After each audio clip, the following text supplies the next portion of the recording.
आज के इस वीडियो में आज मैं पढ़ाने वाला हूँ कक्षा 9वीं के विद्यार्थियों को अध्याय 4 को पढ़ाने वाला हूँ। तो अध्याय 4 के प्रश्नावली 4.1 के प्रश्नों में चलते हैं। तो देखो यहाँ पे आपको प्रश्नावली 4.1 के प्रश्न दिखाई दे रहे हैं। यहाँ पे क्या कहा है, देखो ध्यान से देखना है ना, बहुत ही आसान क्वेश्चन है। निम्नलिखित व्यंजकों में कौन सा बहुपद है कौन सा नहीं, अपने उत्तर का कारण भी लिखिए। देखो कौन सा बहुपद है कौन सा नहीं ये हमें बताना है और उत्तर का कारण भी लिखना है। तो सबसे आसान तरीका मैं आपको बताता हूँ।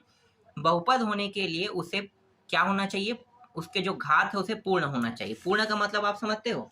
देखो एग्जाम्पल के तौर पे मैं यहाँ पे आपको बताता हूँ। पूर्ण संख्या आप जानते हो कि नहीं? देखो मैं यहाँ पे लिखता हूँ पूर्ण, ठीक है। पूर्ण संख्या कहाँ से शुरू होता है? 0, 1, 2, 3, 4 इस तरह से आगे बढ़ते रहेगा। ये कहलाता है पूर्ण संख्या, ठीक है। ये क्या कहलाता है? पूर्ण संख्या। तो घात में अगर 1, 2, 3, 4 सभी के सभी और प्लस में होने चाहिए, तभी क्या होगा? तभी ये बहुपद रहेगा, ठीक है। क्या रहेगा? बहुपद। तो देखो अब मैं आपको बताता हूँ कौन बहुपद है कौन नहीं, बहुत आसानी से छांटना।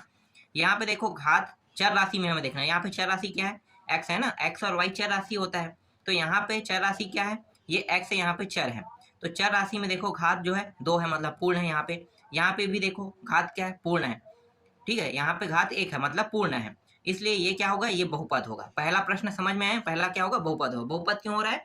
बहुपद इसलिए हो रहा है क्योंकि इनके घात जो है वो पूर्ण है। बस आपको इतना ही लिखना है इसमें। क्या लिखना है? देखो कुछ नहीं लिखना है। कारण में आपको क्या लिखना है? कारण इस तरह से लिखना है और कारण में लिखना है घात पूर्ण है, ठीक है। घात पूर्ण है, बस इतना ही आप लिख सकते हो वहां पे। घात पूर्ण है इसलिए यह समीकरण क्या है? बहुपद है। बहुपद है, बस इतना ही लिखना है। ये इसका उत्तर है। कारण तो पूछा है, तो कारण में आपको क्या लिखना है? घात पूर्ण है इसलिए यह बहुपद है, ठीक। तो पहला मिल गया आपका बहुपद। अब यहाँ पे देखो, यहाँ पे देखो, यहाँ पे एक घात है, यहाँ भी एक घात है, लेकिन जेड जो है वो किसी भी कंडीशन में नीचे में नहीं होना चाहिए, ठीक है। हर में नहीं होना चाहिए। इसे कहाँ पे होना चाहिए? इसे ऊपर में होना चाहिए, ठीक है। ऊपर में रहेगा तभी क्या होगा? तभी ये बहुपद कहलाएगा। तो यहाँ पे ये तो नीचे में आ गया है। तो देखो इसका ट्रिक क्या होता है मैं आपको बताता हूँ। दूसरा प्रश्न का जेड ऐसे रहेगा प्लस 3 नीचे में क्या है? जेड है। तो जब हम ऊपर ले जाएंगे तो घात किस में आ गया? माइनस में। यहाँ पे एक घात है जो दिखाई नहीं दे रहा है, लेकिन यहाँ पे घात माइनस में आ गया। और मैंने क्या कहा था? पूर्ण संख्या मतलब सभी मान प्लस में होने चाहिए। तो ये मान क्या है? प्लस में नहीं है, ठीक है। प्लस में नहीं है, इसलिए दूसरा जो प्रश्न है वो क्या है? बहुपद नहीं होगा। तो यहाँ पे आप क्या लिख सकते हो? यहाँ पे लिख सकते हो घात पूर्ण नहीं है, नहीं है, इसलिए इसलिए समीकरण, ठीक है, इसलिए यह समीकरण लिख सकते हो, यह समीकरण बहुपद नहीं है, नहीं है। समझ में आ गया? यहाँ पे देखो ये पूरा प्रूफ कर दिया, ठीक है। आगे देखो तीसरा प्रश्न क्या है। देखो तीसरा प्रश्न में देखो y में अंडर रूट दिया है प्लस 2y प्लस 3। ये क्या होगा? ये मुझे बताओ। यहाँ पे ध्यान से देखो, यहाँ पे तो एक है घात में, लेकिन यहाँ पे y के ऊपर अंडर रूट लगा है। इसका मतलब यहाँ भी घात क्या है? पूर्ण नहीं है, ठीक है। जब भी कोई संख्या में घात लगा जाता है ना तो उसे आधा माना जाता है। क्या माना जाता है? संख्या को आधा। तो y जो है ये आधा है, तो आधा तो हो नहीं सकता। मैंने कहा था घात क्या होना चाहिए? पूर्ण होना चाहिए। y के ऊपर घात लगा है, इसका मतलब ये होता है, यहाँ पे देखो समझो थोड़ा सा, मैं आपको बताता हूँ। जब भी इस तरह से कोई भी मान होता है या कोई संख्या होता है इस तरह से घात में रहता है, तो ये क्या होता है? y/1/2 इस तरह से लिखते हैं, और यहाँ पे 15 है, 1/2 इस तरह से लिखोगे तो देखो ना घात क्या हो रहा है? 1/2 मतलब आधा हो रहा है। इसका मतलब ये है कि ये भी क्या है? बहुपद नहीं है। तो आपको क्या लिखना है? यही लिखना है, घात पूर्ण नहीं है इसलिए यह समीकरण बहुपद नहीं है, ठीक है। इसमें भी आपको लिखना है। तीसरा समझ में आ गया? देखो चौथा में देखो x का वर्ग है, यहाँ पे और कोई संख्या नहीं है, तो यहाँ पे घात पूर्ण है। घात पूर्ण है इसका मतलब आप यहाँ पे क्या लिख सकते हो? घात पूर्ण है, तो यहाँ पे आप लिख सकते हो, यहाँ पे देखो क्या लिखा है मैंने? घात पूर्ण है इसलिए यह समीकरण बहुपद है, ठीक है। क्या है? बहुपद है। यहाँ पे आप देख सकते हो घात 2 है मतलब बहुपद है। यहाँ पे देखो x को भी लेते हैं, अगर चर राशि मानते हो, y को चर मानते हो, t को भी चर मानते हो, तो किसी को भी चर राशि मानो, यहाँ पे सभी में घात पूर्ण है इसलिए क्या होगा? यह बहुपद है। कारण में क्या लिखना है? घात पूर्ण है इसलिए यह समीकरण बहुपद है। समझ में आ गया। चलो सेकंड देखते हैं। दूसरा प्रश्न देखो, इसमें कुछ समझाने वाला टॉपिक नहीं था, इसलिए मैं यहाँ पे कुछ अदर तरीके से नहीं बता रहा हूँ, ठीक है, यहीं पे बुक में बता रहा हूँ, बहुत आसान है। देखो यहाँ पे क्या है, निम्नलिखित में एक्स स्क्वायर का गुणांक लिखिए। यहाँ पे एक्स स्क्वायर का गुणांक लिखने के लिखा है। अब यहाँ पे हमें सिर्फ एक्स स्क्वायर देखना है ना, हमें एक्स नहीं देखना है, एक्स का एक घात नहीं देखना है, हमें एक्स का नहीं 3 घात देखना है, 4 घात देखना है, 5 घात भी नहीं देखना है। हमें सिर्फ किसको देखना है, हमें एक्स के 2 घात वाले को देखना है। तो देखो यहाँ पे एक्स के 2 घात है, यहाँ पे यहाँ भी 2 घात, दोनों को जोड़ोगे कितना होगा, 3 2 5। तो यहाँ पे 5 आ रहा है, इसका मतलब यहाँ पे देखो मैं आपको थोड़ा सा समझाता हूँ, बहुत आसान आसान प्रश्न दिया हुआ है। यहाँ पे क्या है भाई, 3 है, देखो 2 घात वाला लेना है ना, 2 घात इसमें भी है, इसमें भी है, और प्लस 2x, बस इन दोनों बस में 2 घात, दोनों को जोड़ेंगे तो क्या होगा, 5x हो जाएगा। यहाँ पे x के गुणांक कितना है, देखो 5 है ना, इसके साथ गुणा होना गुणांक कहलाता है। x के वर्ग, देखो यहाँ पे क्या लिखा है, x का वर्ग, तो x के साथ गुणा होना क्या कहलाता है, गुणांक। तो इसके साथ संख्या कौन सा गुणा है, देखो 5 का है, दोनों को जब हम जोड़ रहे हैं तो कितना आ रहा है, 5, तो इसका आंसर क्या रहेगा, 5 रहेगा। ठीक है, तो यहाँ पे पहला प्रश्न से 5 आंसर आया। दूसरा प्रश्न देखो, दूसरा से क्या आएगा, देखो दूसरा में x के साथ गुणांक क्या है, x के वर्ग के साथ गुणांक 3 है, तो मतलब दूसरा का आंसर 3 रहेगा। ठीक है, तीसरा प्रश्न देखो, यहाँ पे एक सेकंड, तीसरा बहुत आसान प्रश्न है। यहाँ पे देखो तीसरा में हमें x के 2 घात को ही देखना है। देखो 3 घात भी इसमें दिया हुआ, मैं आपको दिखाता हूँ। देखो यहाँ पे 3 घात है, यहाँ पे 2 घात है, हमें किसको देखना है, हमें सिर्फ ये 2 घात को देखना है। तो यहाँ पे आंसर क्या आएगा, -5।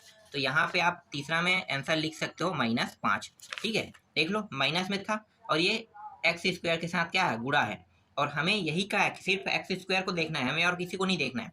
तो एक्स स्क्वायर के गुणांक यहाँ पे 5 आएगा। यहाँ पे कितना आएगा भाई, देखो इसके साथ 1/2 का गुणा है, तो यहाँ पे निकल जाएगा चौथा में, चौथा यहाँ पे एक सेकंड दिखते हुए नहीं बन रहा है मुझे भी, चलो 1/2 लिखो। और पांचवा प्रश्न में क्या लिखना है, देखो 1/2, और पांचवा में यहाँ पे देखो 1/4 है, जो गुणा है ना वही इसका आंसर रहेगा, उसके साथ गुणा क्या है 1/4 का, तो पांचवा का आंसर 1/4 आ गया। इस तरह से ये भी कंप्लीट हो गया। चलो नेक्स्ट देखते हैं। इसके बाद आते हैं तीसरा प्रश्न में। देखो तीसरा प्रश्न क्या है भाई, तीसरा प्रश्न में कहा है कि निम्न बहुपद में x का गुणांक एवं अचर पद लिखिए। इस बार देखो 2 चीज पूछा है इसमें, x के गुणांक पूछा है और अचर पद। तो अभी हमने x के स्क्वायर वाले गुणांक देखे, अब हमें क्या देखना है, x के गुणांक देखना है। तो इसमें क्या देखना है हमें भाई, देखो यहाँ पे निकल जाएगा 1/5 निकलेगा, क्योंकि x के साथ गुणा ही है, और अचर पद भी बोला है, अचर क्या है, 5 है, संख्या में आए हैं, तो यहाँ पे आंसर क्या हो जाएगा, तीसरा पहला में आंसर आ जाएगा 1/5, और यहाँ पे 5 आ जाएगा। ठीक है, 1/5 जो है x के गुणांक है, और 5 जो है अचर पद है। दूसरा प्रश्न देखो, दूसरा में क्या है, x के गुणांक देखो तो √2 है, और अचर पद 7 है, तो यहाँ पे √2 आ जाएगा और अचर पद 7 आ जाएगा। इस तरह से दूसरा भी बन गया। तीसरा में देखो x का वर्ग प्लस 2, यहाँ पे क्या पूछा है, ध्यान देना, x के गुणांक, तो हमें x के वर्ग के गुणांक नहीं देखना है, तो यहाँ पे ये तो नहीं आएगा, x के गुणांक जो है वो 0 है। तीसरा में क्या लिखना है, हमें x के गुणांक 0 लिखना है, कुछ भी नहीं है इसलिए 0, और यहाँ पे क्या है, अचर पद जो है 2 है, तो ये रहा अचर पद 2। ठीक है, समझ में आया, इस तरह से इसका आंसर होगा। अब देखो नेक्स्ट प्रश्न देखो, चौथा में आते हैं। निम्नलिखित में से प्रत्येक का एक उदाहरण लिखे। अब यहाँ पे उदाहरण लिखना है, बहुत आसान है। देखो क्या है, घात यहाँ पे 4 का द्विपदी बहुपद, मतलब सिर्फ 2 पद होना चाहिए, और घात कितना होना चाहिए, 4। तो देखो इसको कई एग्जाम्पल मैं आपको बताता हूँ। पहला, हम x के 4 घात लेते हैं, प्लस में 5 रख देता हूँ, 2x के 4 घात ले लेते हैं और प्लस 3 कर देते हैं। इसके बाद और भी ले सकते हैं, ठीक है, 2 पद होना चाहिए, ध्यान देना है आपको। फिर x के 4 घात तो होगा ही होगा, क्योंकि यहाँ पे घात 4 का है। ठीक है, घात 4 का है, मतलब x के 4 घात आप लोगे ही लोगे। इसके साथ कोई भी संख्या आप जोड़ सकते हो, कोई भी संख्या, ठीक है, कुछ भी जोड़ सकते हो। चाहो तो आप इसके साथ 10 जोड़ सकते हो, या फिर ऐसे भी लिख सकते हो x के 3 घात। यहाँ पे देखो 2 पद हो रहे हैं ना, ऐसे भी लिख सकते हो। यहाँ पे सिर्फ 2 पद को ध्यान देना है आपको, x के 4 घात प्लस 2x भी लिख सकते हो। देखो यहाँ भी 2 पद हो रहा है, तो आपको x के 4 घात को लेना ही है। इसके साथ चाहे आप 3 घात जोड़ो, चाहे x के 1 घात जोड़ो, चाहे संख्या को जोड़ो, लेकिन 2 पद बनना चाहिए। तो ये सब क्या है, ये सभी जितना भी मैं आपको बता रहा हूँ ना, ये सब के सब 2 पद वाले और x के 4 घात हैं। समझ में आ गया। चलो अब यहाँ पे देखो क्या है, यहाँ पे घात 6 का त्रिपदी बहुपद, मतलब 3 पद होना चाहिए। तो देखो इसके भी बहुत सारे हैं। 6 घात होना चाहिए, x का मैं 6 घात ले लेता हूँ, 3 पद लेकिन होना चाहिए, ठीक है। x का वर्ग प्लस 5 ये एक हो गया, ठीक है। 3 पद होना चाहिए, 1 2 3 है 3 पद, ठीक है। ये इसका आंसर हो गया। x के 6 घात होना ही चाहिए, याद रखना। 6 घात कह रहे हैं लेकिन 3 पद बनाना है। तो यहाँ पे मैं क्या करूंगा, x का 5 घात प्लस 2x ऐसे भी लिख सकता हूँ, ये भी त्रिपद है।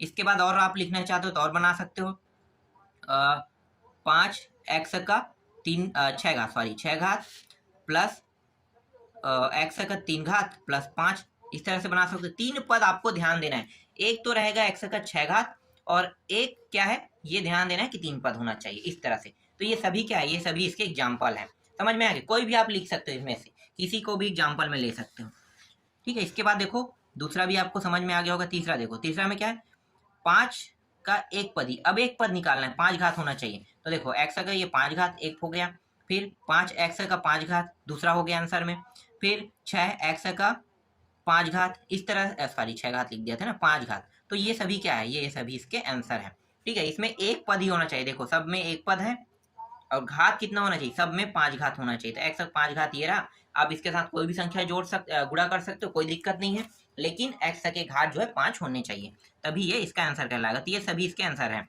अब इनमें से किसी एक को भी उठा लेना, ठीक है। चलो नेक्स्ट देखते हैं। इसके बाद देखो छठवां प्रश्न, छठवां में क्या क्या है भाई, देखो निम्नलिखित बहुपदों में प्रत्येक की घात लिखिए, प्रत्येक की घात लिखना है, ठीक है। तो प्रत्येक की घात, घात का मतलब समझते हो, जिसमें सबसे अधिक घात हो वही उसका घात कहलाता है। तो देखो यहाँ पे सबसे ज्यादा घात किसमें है, x 3 घात है ना, तो यहाँ पे 3 घात आएगा। इस पूरे पद में देखो सबसे ज्यादा घात 3 का है, तो 3 आएगा इसका आंसर, ठीक है। घात क्या रहेगा पांचवा का, देखो यहाँ पे मैं लिख देता हूँ, पांचवा में पहला 3 आ गया, ठीक है। दूसरा को देखो, यहाँ पे देखो सबसे अधिक घात किसमें है, 9 में है, तो दूसरा में 9 आ जाएगा आंसर। तीसरा में देखो, दूसरा में 9 में आंसर ले लेता हूँ। तीसरा में देखो, तीसरा में क्या है भाई, ध्यान देना, यहाँ पे 3 है और y का 3 घात है, तो यहाँ भी 3 आ जाएगा आंसर तीसरा में, ये रहा तीसरा का आंसर। चौथा देखो, चौथा में क्या आएगा, चौथा में देखो यहाँ पे 2 घात है, तो यहाँ पे 2 आ जाएगा, जिसमें सबसे अधिक घात है वही हम देख रहे हैं। यहाँ पे देखो t में 1 घात दिया हुआ है, तो यहाँ पे पांचवा में t में 1 घात, मतलब यहाँ पे 1 आ जाएगा। और छठवा में देखो कितने घात है, छठवा में देखो यहाँ पे अचर राशि, यहाँ पे कोई घात नहीं, तो मतलब 0 आ जाएगा, ये रहा 0, ठीक है। ये आंसर है, आप लोग देख लेना, आप लोग आंसर मैच कर लेना, मैं जो बता रहा हूँ वही आंसर रहेगा, ठीक है। यहाँ पे घात मतलब, घात का मतलब होता है जिसमें सबसे अधिक घात हो वही घात कहलाता है, और कोई दूसरा चीज घात नहीं कहलाता है। जिसमें सबसे अधिक घात हो वो घात है उसका। यहाँ पे सबसे अधिक घात 3 था, इसमें सबसे अधिक घात 9 है, इसमें सबसे अधिक घात 3 है, यहाँ पे 2 है, यहाँ पे 1 है, यहाँ पे कुछ भी नहीं है, चर राशि नहीं, मतलब 0 आएगा, ठीक है। तो इस तरह से इसे निकालते हैं। इसके बाद देखो छठवां प्रश्न, छठवां प्रश्न में क्या पूछा है भाई, ध्यान देना। यहाँ पे देखो छठवां क्या क्या है, निम्नलिखित बहुपदों में से अचर रैखिक द्विघात एवं त्रिघाती बहुपद को छांटिए। अब यहाँ पे छांटने के लिए बहुत आसान है, देखो कैसे छांटना है। सबसे अधिक घात देखो यहाँ पे है 3 घात है, मतलब ये पूरा पद त्रिघात कहलाएगा। क्या कहलाएगा, त्रिघात। क्यों त्रिघात कहलाएगा, यहाँ पे तो 2 घात भी है, 1 घात भी है, और यहाँ पे अचर राशि है, तो हम इसे अलग अलग क्यों नहीं कर सकते। तो देखो अलग अलग हम नहीं कर सकते, हम जब भी घात वाला अगर प्रश्न में आते हैं तो हम घात देखते हैं तो उस पूरे पद को ना, जो सबसे अधिक घात होता है उसके साथ गिन लेते हैं। तो ये पूरे पद के साथ देखो क्या है, सबसे अधिक घात 3 है, तो 3 के साथ ये सभी जुड़ा हुआ है, मतलब ये क्या है, ये पूरा पद त्रिघात कहलाएगा। समझना ना, कितने घात कहलाएगा, त्रिघात बहुपद। तो पहला मिल गया आपको, त्रिघात बहुपद है ये। दूसरा क्या है ये मुझे बताओ, यहाँ भी 3 घात है, मतलब ये भी त्रिघात होगा। समझ में आ गया, भले एक पद है लेकिन त्रिघात ही कहलाएगा। यहाँ पे देखो कितने घात है, यहाँ पे 2 घात है, ये हो कहलाएगा द्विघात कहलाएगा। 2 घात है तो द्विघात, पूरे को लेना है ना, अलग अलग नहीं करना है आपको, ऐसे नहीं करना है। जैसे कि यहाँ पे क्या है, यहाँ पे y है, देखो यहाँ पे दिया है y दिया हुआ है, फिर y² प्लस 3/4 इस तरह दिया है। तो ये ऐसे नहीं कर सकते, ये एक घात वाला है तो मतलब एक घात इस तरह से आप नहीं कर सकते, ठीक है। एक घात अलग नहीं लिख सकते, 2 घात है तो 2 घात अलग, मतलब द्विघात नहीं लिख सकते, इसको अचर इस तरह से नहीं कर सकते, अलग अलग नहीं करना है। ये पूरा एक साथ लिखा है, एक साथ गिनती होता है, ठीक है। एक साथ क्या कहलाएगा, ये कहलाएगा द्विघात बहुपद, पूरा एक साथ बहुपद। तो आपको यही छांटना है इसमें कि ये है क्या, तो ये पूरा एक साथ गिनती होगा, ये कहलाएगा द्विघात बहुपद कहलाएगा। यहाँ पे देखो t में एक घात है, मतलब ये क्या है, रैखिक है। ठीक है, जिसमें भी एक घात होता है वो रैखिक कहलाता है। तो ये वाला जो है ये रैखिक है। यहाँ पे y माइनस वाई थ्री यहाँ पे दिया है, ये भी त्रिघात है। यहाँ पे देखो ये अचर है, ये क्या कहलाएगा, अचर कहलाएगा। ठीक है, यहाँ पे कोई भी चर राशि नहीं है, सिर्फ अचर राशि, तो ये अचर पद कहलाएगा, अचर बहुपद। यहाँ पे देखो, यहाँ पे दो घात है, द्विघात बहुपद कहलाएगा। यहाँ भी दो घात है, ये पूरा पद द्विघात बहुपद कहलाएगा। यहाँ पे देखो x में एक घात है, मतलब रैखिक कहलाएगा। यहाँ पे देखो 4 है, यहाँ पे ये 4 क्या है, अचर पद है, तो अचर कहलाएगा। यहाँ भी देखो u में एक घात है, मतलब रैखिक कहलाएगा। और यहाँ पे -3/2 है, इसका मतलब ये अचर है। तो इस तरह से आपको छांटने हैं। तो समझ में आ गया कौन क्या है और कैसे इसे बोला जाता है। हम अलग अलग उसे कभी नहीं बांटते, हम जैसे अभी निकाले ना सिर्फ वैसे ही आपको ये समझना है कि अचर का मतलब होता है जिसमें सिर्फ 8 संख्या कोई भी हो वो अचर कहलाएगा। अब संख्या के साथ हम कुछ जोड़ देते हैं, जैसे कि चर राशि। तो यहाँ पे देखो संख्या के साथ चर जुड़ा है, मतलब ये क्या है, ये कहलाता है रैखिक कहलाता है। अब इसी के साथ मान लो चर एक जुड़ा हुआ है, अब इसमें दो घात वाले को जोड़ देते हैं। ठीक है, तो दो घात वाले को जोड़ो, तो देखो दो घात वाला ये रहा, दो घात वाला ये भी पद बना रहा है, तो दो घात वाला बना रहे तो ये सब क्या कहलाएगा, द्विघात कहलाएगा। इसी तरह देखो तीन घात वाला देखते हैं, तो यहाँ पे देखो तीन घात, इसमें भी तीन घात है, इसमें भी तीन घात है, तो ये सब क्या कहलाएगा, ये सब त्रिघात बहुपद कहलाएगा। तो समझ में आ गया, जिसमें तीन घात होता है उसे त्रिघात कहते हैं, जिसमें दो घात होता है उसे द्विघात कहते हैं, जिसमें एक घात होता है उसे हम रैखिक कहते हैं, और जिसमें कोई भी चर राशि ना हो उसे हम अचर राशि कहते हैं। तो यहाँ पे अचर ये है और ये है, तीन दिखाई दे रहे हैं। समझ में आ गया।